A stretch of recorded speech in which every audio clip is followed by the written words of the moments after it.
Hey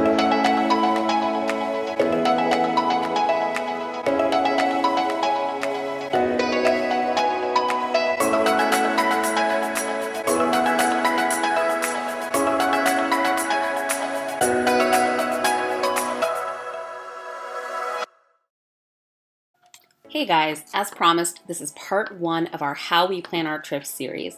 This is the first step we take after booking flights to a destination, which helps us determine where we'll be staying, how we'll get from place to place, and other necessary steps of our trip planning process. I've mentioned this before, but I'm a huge fan of Google Apps. They're free, easy to use, and integrate seamlessly between most desktop browsers and smartphones, which comes in handy for both trip planning and staying organized once you're traveling. Keep in mind, we've created an entire tutorial dedicated to how we find cheap flights for our family, so feel free to check that out as well, since this series picks up after the point flights have already been booked. Let's get started. Once we've decided on a destination, found the perfect tickets within our target price range, and booked, I start creating a map of all the places we want to visit within that city, state, or country as a family. Basically, I get feedback and suggestions from all the members in our family for places they want to visit. And I found the best way to organize this is to utilize Google Maps and create a list of locations for each trip. The best part is people can progressively send me links to places they'd like to visit over a period of time, and I can also add locations as I research. I found this is so much more organized than having everyone sit down and yell out a bunch of places they'd like to visit while I scramble to write them down and keep them organized. Generally, I have everyone text or email me names and addresses, websites, or direct Google Map links over a period of time while I build out our upcoming trip map. To create a map of destinations you want to visit for an upcoming trip, you'll need to create a Google Places list. To create a list, head to Google Maps and make sure you're signed into Google ahead of time. That's absolutely key. Click the 3 lines in the upper left-hand corner, click Your Places, then Saved. From here, click the plus symbol in the lower right-hand corner and name your list. Then click Create. You can input a description if you like. Sometimes I do, sometimes I don't. Google auto-saves changes to newly created lists, so you can X out of this and begin searching for destinations by name or address to add to your list. You can also click Google Map location links people share with you.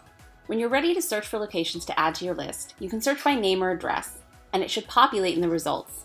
Click it, then click the Save icon, and choose the list you wish to save it to.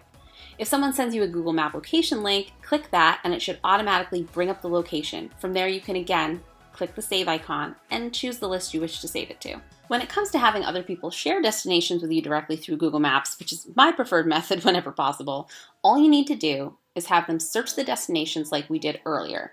Click the share icon, then they can copy the link or share through Facebook or Twitter. Once you've added a bunch of locations to your trip list, you can view the map and get a bird's eye view of where everyone wants to go by clicking the same 3 lines in the upper left-hand corner, go to Your Places, Saved, then click the name of the list for the trip you're planning. I'm going to show you a list I previously created, which I've added destinations to. This will show you a full list of all the locations you've added to your list. Collapse the side panel by clicking the small arrow, then zoom out to view where the majority of places you'd like to visit are clustered on the map. I find this helps me determine what areas we'd like to spend the most time in as a family. And if you want to share your list of locations with anyone, you can simply expand the side panel by clicking that little arrow, go back to the menu with your lists, click the 3 dots to the right of the list you want to share, then click Share List. This will allow you to share through a link, Facebook, or Twitter. Once you've finished adding the majority of locations you wish to visit to your list, you can start exploring accommodation options nearby and how long you want to stay in each area, which is typically step 2 of our trip planning process. This list will also come in handy down the road when you determine how you plan to travel from place to place, save offline maps, and other steps we take to plan our trips.